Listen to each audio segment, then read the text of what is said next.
Welcome to the Copenhagen History Project. My name is Patrick, and the project is meant to show the fantastic history of the city of Copenhagen. I want to talk a little bit about and give credit to something that is truly inspiring to me and has inspired me to create these videos in the first place, and that is the models and maps of the two museums of the War Museum and the Copenhagen Museum. The Museum of Copenhagen, I think it's called. And the reason for that is that, first of all, the models they have are just spectacularly detailed and very, very well made. But they also give a very interesting view into the past of Copenhagen.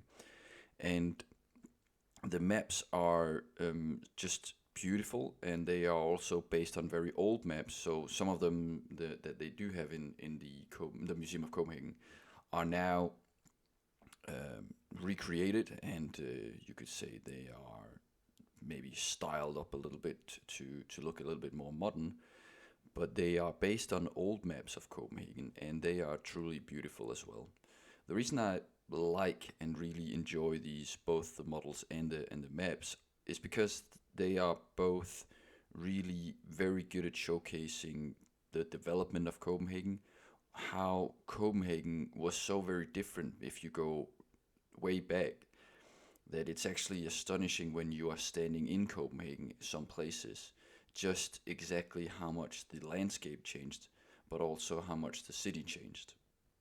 So I want to create this video in order to, first of all, give credit to both the museums and the people that created these models and maps, especially a guy called Henning Strarup, who created my absolute favorite model of Gammelholm, the naval yard in the 1790s.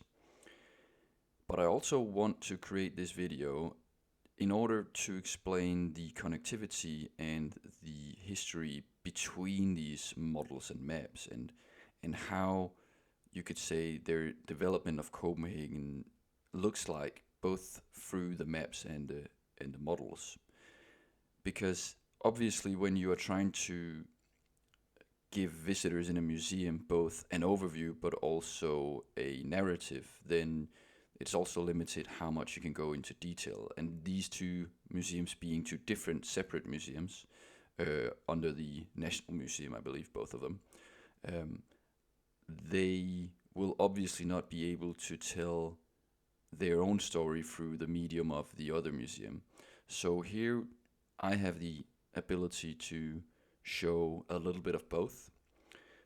I will highlight, also for the sake of the museums, but mainly for the sake of the viewer, that it's obviously not possible for me to get the detail on camera of the models. And so I would obviously recommend that you visit the museum, also because what I'm showing here is really quite a small just teaser of what they actually do have in the museums. Especially the War Museum has so much gear, because that is basically what that building was. It was the equipment facility of the Navy and the Army indeed as well. But also for the sake of the Museum of Copenhagen, they have so much more to tell than just their maps. It's just that their maps are really really good quality. Now, I would obviously like to start with the favorite model of mine, which is, as I said, the Gammelholm model of 1790s. This model is representing Gammelholm just prior to the fire that Gammelholm actually caused in 1795, which burnt down a substantial part of Copenhagen. This fire started in the wood stockpiles that you see in the middle of Gammelholm, which was the stockpile used for building ships, because this was the naval shipyard, and they built a lot of the ships here. And you can see that they would launch ships out into the canal just in front of Børsen. This is the stock exchange building that I have mentioned in a previous video. You also see that a thing that I think is fairly important is that the canal between Børsen and Gammelholm is quite a lot wider than it is now. And even though they would try to shoot the bigger ships into the main canal, they would actually be able to launch ships that were built on Gammelholm into the canal in front of Børsen. The facility of the naval yard here was quite large in the sense that it was almost a third of the city. And you can see a lot of different buildings. Some of them are administrative, some of them are for shipbuilding, some of them are the Admiralty of Denmark, which means that they were not just for shipbuilding, but also for general navy management. Another thing from the model I find quite interesting is Knebelsbro, which is the oldest bridge that connects Amager and Christianshavn with the rest of Copenhagen. And already here you see a bridge that is, you could see it's not necessarily a very permanent bridge in the sense that it's wooden, but I think it's interesting to see that Copenhagen Harbour is essentially a strait, right? But already in the 1790s, the southern end of this strait is disconnected by the rest of the Copenhagen inlet. So you'd figure that essentially the harbor, the inner harbor here, ends more or less closer to Gammel Strand, which is in the canal from Børsen and Slotsholms Canal, rather than it continuing southwards to the southern strait, or the southern end of the strait. So I think this is interesting in the sense that now when we have these larger bridges that we do have now, and they also open like this one, but they are to a greater extent representing that you could maybe go all the way through from the north to the south, but actually from this figure and the model, it looks like this was not basically the same way they thought at the time, that this was the inner harbor and this was the end of it. And so they've thought of it more as a harbor than a strait. And I think that's really, really interesting when you see the Copenhagen Harbour now and what we call the Copenhagen Canal. The next model I'd like to show is the one of Nyholm. And while I'm not entirely sure when this is supposed to depict, it has to be between 1680, when the Nyholm was constructed, and 1807, when the navy was stolen by the British during the Napoleonic Wars. The 1700s was the prime of the Danish navy because Denmark was at peace and there was a lot of trade. Times were good until 1807, when the navy was stolen and Denmark got into the Napoleonic Wars on the French side, which was the wrong side, obviously, since the navy got stolen. And for that reason, you could no longer build the ships in Bremerholm, which would then be known as Gammelholm, the old island. This is the old shipyard. And that is simply just because the ships were now too big to be launched into the canal from there. And also you would need more space because the navy grew and there would be so many ships that they would need to be somewhere. And you can see from Nyholm that this facility is far larger, both in terms of its shipbuilding capacity, but also in its terms of its ability to store ships. And the ships that we see out here in Flådens Leje, and Flådens Leje meaning basically the resting place of the navy, is essentially the peacetime storage of the navy, where you can see that some of the rigging is taken off a lot of the bigger ships, and also a lot of the equipment would be taken out. This equipment would then be stored on land, and on land you will also see the mast crane of Nyholm. This mast crane still stands today, and currently it's surrounded by scaffolding, so if you visit Copenhagen you cannot actually see it that well. The reason for that is that the mast crane is actually tied together. It's all wooden, and then outside the wood there is this brick-built protective shell. But essentially the construction is self-sustaining by wood and rope. I was told by a guy who works at the museum ship Peder Skram right next to it that they have now put nails into it just for good measure. But this is in fact not necessary, and I was told by another guy that they are actually having to get specialists to do the work of rebuilding this thing, because first of all, getting that much rope and long, big rope, I assume, is quite difficult. So they had to contact the Museum of Roskilde, because that's the Viking ship museum, and they make rope. And then the people that would tie these ropes were people sailors from the school ship of Denmark. And I think that's a interesting little extra story to that mast crane, which is in itself just fantastic because it is 300 years old now. The area around the mast crane is almost entirely unchanged, and where you see the two ships are keeled over, you now have the Peder Skram Museum ship, which is one of the biggest naval ships ever in Denmark. This ship is tied to, and these ships as well, to what is called Elefanten. Elefanten is a pier that is named after a ship of the line that was sunk there in order to create the foundation for this pier. And I was told that they needed to build something on this now concrete mole, and they actually drilled into wood, and that wood was that was old oak that came from the ship of the line of the Elefanten, the elephant. So I think that's kind of funny as well. This next model I'd like to show is also of New Holland, but it's an entirely different time period. The model is called An Autumn Day in 1968, and it shows an entirely different time of Danish Navy history. New Holland is still at this time entirely owned by the Navy and the military. It is still both a naval base, a naval shipyard, and the headquarters of the Navy. I think what fascinates me most about this model is essentially it's a showcase of how complicated now becomes to be a military power and being self-sustaining as a military power, because now you need factories, you need dry docks, you need a lot of big cranes, you need a lot of equipment, you need a garage that takes care of equipment that supports naval ships. There is a factory that essentially produces torpedoes, one for torpedo boats, one for mines.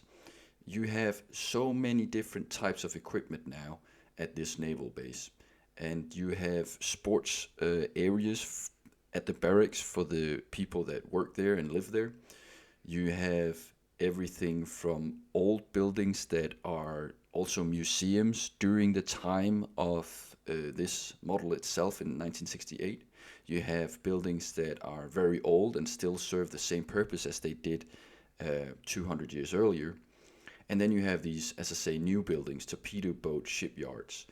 And so to me, this just is a showcase both of how really complicated it now gets to, as I say, have a self-sustaining navy, but also now you're starting to see a lot of area and a lot of buildings that are really very recognizable.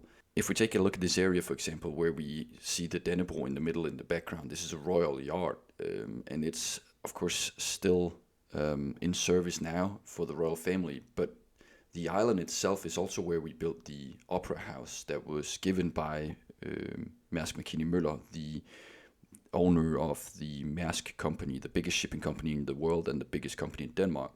And he gave that to the Danish people, as far as I remember.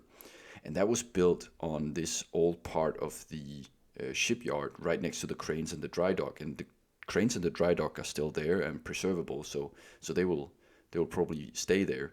And it's quite an interesting mix between how it used to look like and how it looks like currently. And the white island next to it is called Papirøen, where we had a street food a couple of years ago, and now we have some quite large apartment buildings there instead. So I think for me this model is very, very interesting in that it shows perhaps the peak technologically in what we were able to sustain ourselves in Denmark, and also the funds that were given to the Navy to protect Denmark and keep a lot of ships going and have a lot of naval power. Denmark still sees itself as a naval power at this time, without going, you could say, modern now, where we have very few ships that are incredibly capable but not built in Denmark. In the same sense, New Holland is now, compared to this model, far more civilized, in the sense that a lot of the grounds have been sold off. There are apartments and there are cafes, and there's an opera house. So there's a lot of things happening here.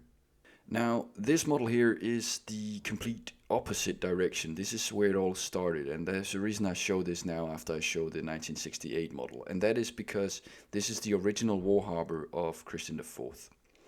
And this is just to highlight how much less you need in order to sustain a 1600s navy compared to a 1968 navy, because this is obviously quite different.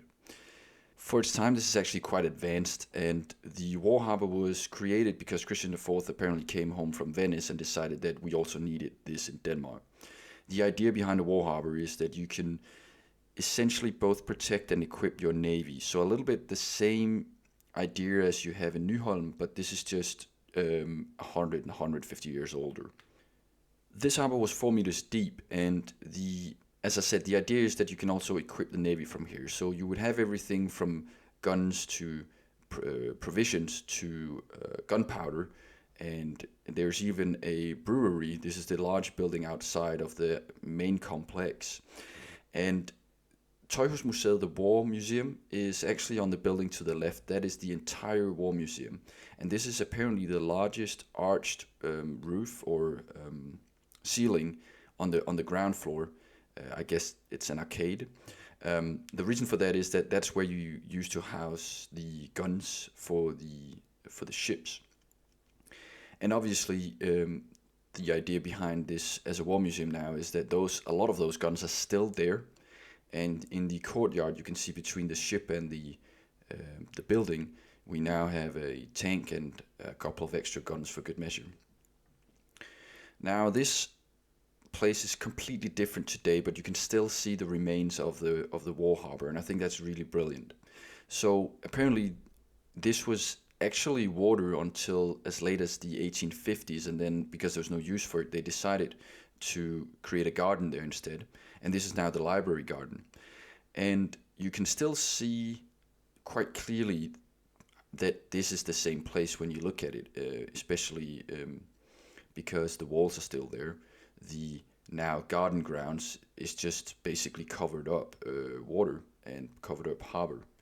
And obviously there are some more modern buildings now, and it's surrounded by an entirely different city. But I think it's really very interesting to see that this is where the war harbor and the whole navy and the facilities that would later evolve first to Nyholm in the number 2 model, and then the modern Nyholm. That is essentially just an evolution of the initial idea by Christian IV to have his navy gathered and made ready by this facility. Now, I have obviously talked a lot about models from the War Museum, and I have actually neglected a couple of the models that show actual battle between Denmark and Sweden, mainly also Denmark and Britain.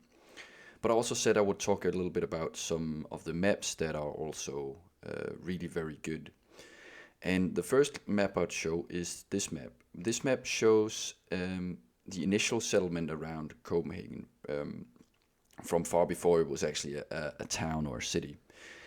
And to me, the main interest here is, I mean, Stone Age people are interesting in itself. The settlement obviously also quite interesting. But if you look at the coastline and the topography, here we see exactly how much Copenhagen has reclaimed land reclamation from the sea.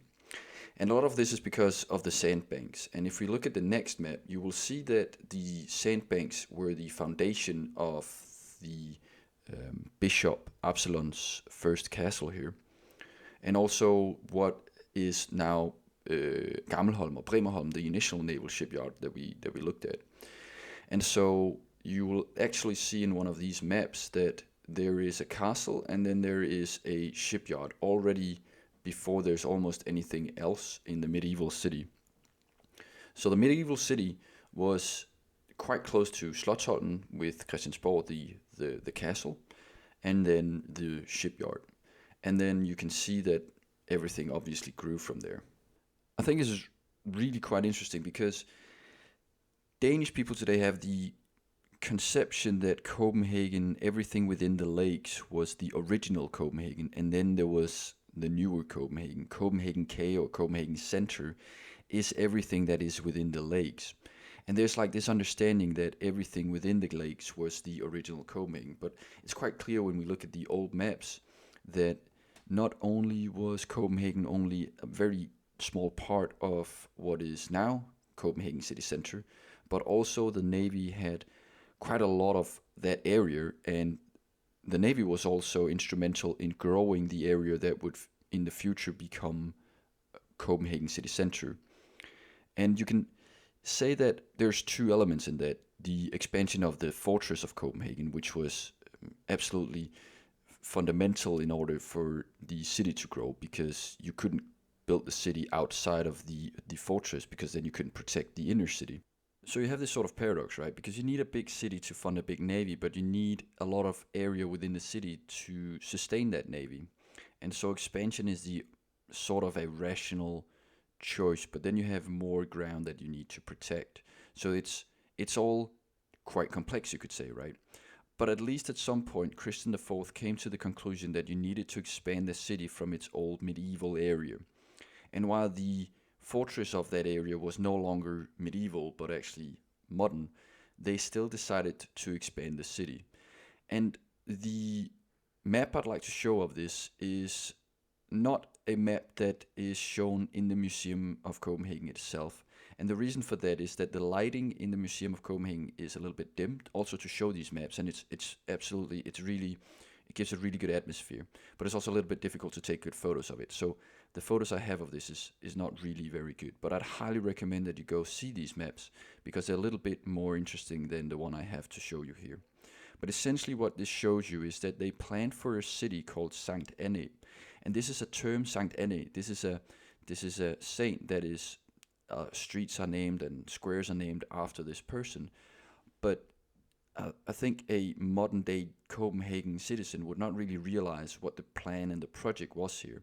There was a plan to build a really, really large rotunda, a huge church that was never really, it never materialized, and they only built half of it before they were ruined. Christian IV started as one of the richest kings in the world at the time, and essentially not everything went according to plan, let's put it like that. So the rotunda that was supposed to be the city center of this new city actually in the end was used as material for other buildings. It's quite sad, honestly, but it is interesting because the city expanded, and the city expanded with the fortress, and the city expanded also with the navy. Now, part of this expansion was also towards Christianshavn, and Christianshavn was initially an independent city, but soon became more and more instrumental with the navy needing more area. And you can see that in Gammeldock. Gammeldock is, as I mentioned in another video, one of the earliest dry docks ever. And this was necessary in order for you to upkeep the navy far more efficiently than having to keel them over, as we just saw in the other model. And this brings us back to the connectivity, I think, between the maps and the models, because the models show you 3D versions of the maps. They show functionality, I'd say, of different areas of the city. But the maps obviously show you context. And the context is a gradually expanding city that is expanding on everything from land reclamation to just expanding a little bit inwards onto the islands that it's already situated on. And this is facilitated by the navy, it's facilitated by the fortress, it's facilitated by this balance of we need a large city and a strong, rich Copenhagen, and that's why Christian IV built these different Børsen, the stock exchange, and Christianshavn, and the different canals that were supposed to facilitate trade. You need that as a resource to sustain the navy, and then that is your best bet, because a good navy, and a navy that is stronger than the opponents, is a navy that is able to protect Copenhagen. And we see quite clearly when the navy has been unable to protect Copenhagen, that is when Copenhagen is in real trouble. When the navy has been, for example, in the Great Northern War, has been outnumbered and has to seek refuge in Copenhagen, then both the Navy and Copenhagen is quite vulnerable. So you have this system, you could say, where Copenhagen has to be a forefront of Denmark. It has to be the good example. It has to be the great city of Denmark. And Denmark has to sponsor Copenhagen and the Navy. And then the Navy will protect Copenhagen. And it sort of is the way that this system has functioned. Now you could argue that this system didn't really function as Copenhagen kept growing and Denmark kept falling apart around Copenhagen. But I think this is the logic that they played with back then. And you see it quite clearly when the Navy was stolen in 1807 and Denmark was still part of the Napoleonic Wars. So Denmark had to engage in almost guerrilla warfare at sea, where they built these gunboats. And these gunboats were because the country was broke. So you couldn't sustain a navy anymore, but you desperately needed something to be able to engage the British with. And so they created these small gunboats that were almost completely inefficient unless there was so little wind that the British were essentially stuck. And then these gunboats would sneak up on the British and try to take them out. But obviously when you have 1 or 2 cannons per gunboat, this takes a lot of gunboats. And I might add a lot of courage to engage a far larger ship with these gunboats. And this was a time when Denmark had nothing to protect itself with, because the Navy was the protection. So now you could say Copenhagen was not defenseless. There was still the fortress of Copenhagen, but you now had a country that could not sustain a large navy, and that was detrimental not just to the ability to protect Denmark, but also in the self-understanding of Denmark as a nation. This used to be regional power that was completely robbed of its tool of being a regional power. The last model I'd like to show is the contemporary Copenhagen panorama at the Museum of Copenhagen. This model, I think, shows, obviously it's interesting in that it's contemporary, and all the models that we looked at today and the maps as well have obviously been from the past. But I think for me what is really beautiful is that you can definitely still see what we have looked at. You can still see the past, but you can also see all the new things, right? So here you have a model that really just shows what Copenhagen is in my world. Copenhagen is a city that just keeps reinventing itself, but also keeps its heritage. You can still see Castellet, the citadel, the old ramparts, the old bastions, the old fortress of Copenhagen. You can see how much Gammelholm, the old naval yard, changed with the National Bank now. You can see Nyholm, how much Nyholm changed, but also how much is still completely the same as it was back when it was built, almost. And so for me, this panorama is essentially the conclusion of what I've talked about today. Is here you can really see the intersect between how the city has grown, how history has played its part, and also how evolution and contemporary needs have just completely changed what the city looks like. So I think this is what I will end with. I will also strongly suggest that you go watch this panorama and obviously everything else I talked about today, because for me this is a passion, right? For me this map here, I cannot show on a photo just exactly every detail here, and it's just absolutely astonishing, the guys that create these models, what they can achieve. So huge shout out to both the Museum of Copenhagen and also the War Museum. I hope you like this little bit longer video. Thank you for watching.